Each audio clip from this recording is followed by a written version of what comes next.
You don't have a discipline problem. You have a brain that was trained to hate effort. And the scary part is, you did this to yourself without realizing it. Every time you grabbed your phone when things got boring, every time you switched tabs instead of focusing, you were teaching your brain a dangerous lesson. That lesson was simple: avoid difficulty at all costs. Now your brain runs from hard work like it's a threat. But here's what nobody tells you about this. The same system that created this problem can fix it. Your dopamine system isn't broken. It's just miscalibrated. And today, I'm going to show you exactly how to reset it. Not with willpower, not with motivation speeches, but by understanding how your brain actually decides what feels rewarding. Let's start with something uncomfortable. Think about the last time you tried to do deep, focused work. Within minutes, your brain started screaming for stimulation. Check your phone. Open a new tab.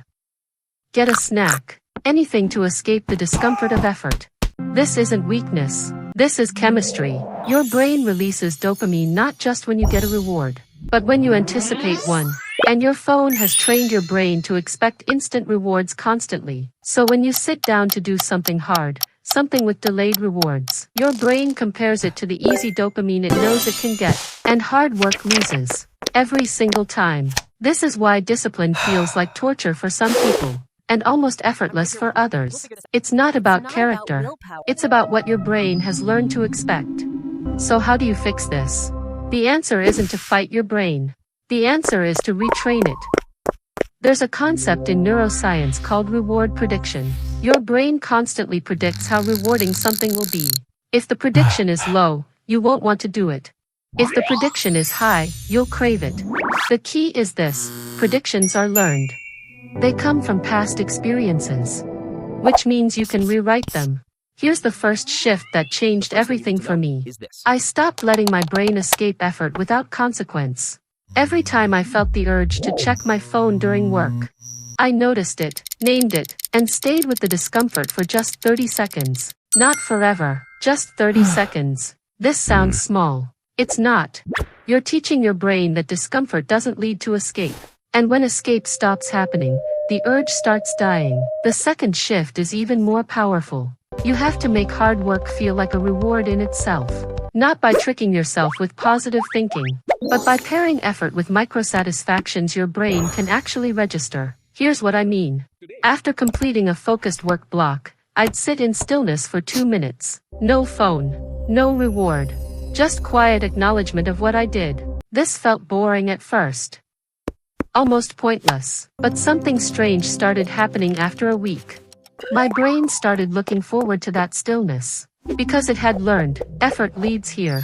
And suddenly, effort didn't feel like punishment anymore. This is the shift most people miss. They try to reward hard work with easy dopamine. Finish a task, check social media, complete a workout, watch a show. But this keeps your brain addicted to cheap rewards.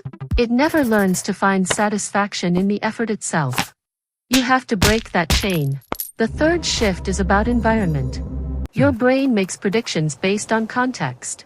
If your workspace is full of distractions, your brain predicts low focus. If your phone is always within reach, your brain predicts escape is available. You have to redesign your environment to change the prediction.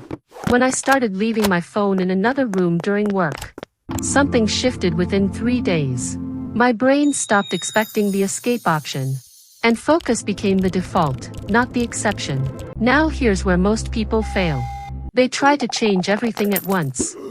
They do a full dopamine detox for a week, then crash back into old patterns. This doesn't work because your brain learns through repetition, not intensity. Small, consistent exposures to effort without escape. That's what rewires the system. Think of it like this.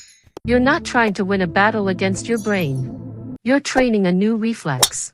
And reflexes take time. The Japanese have a word for this, Kaizen. It means continuous improvement through small, steady changes. Not dramatic transformations. Not overnight success. Just tiny upgrades, repeated until they become automatic. This is how you trick your brain into craving hard work. Not by forcing it, not by hating yourself into action, but by slowly teaching it that effort is safe, valuable, and worth pursuing. Let me tell you what happens after 30 days of this. The urges don't disappear completely, but they lose their power. You'll feel the pull toward distraction, but it won't control you. You'll notice the craving, but you won't obey it. And eventually, something strange happens. Hard work starts feeling like relief, because your brain finally associates it with progress, not pain. Here's the truth most self-improvement content won't tell you. Motivation doesn't create action. Action creates motivation. When you train your brain to engage with effort without escaping, motivation stops being something you wait for. It becomes something you generate. And that changes everything. You stop being someone who needs the right mood to work. You become someone who creates the right mood by working. This is identity level change. Not a hack, not a trick, a fundamental shift in how your brain operates. But it only happens if you start. Not tomorrow. Not next week. Today. Sit with the discomfort for 30 seconds. And watch what happens when the craving finally fades.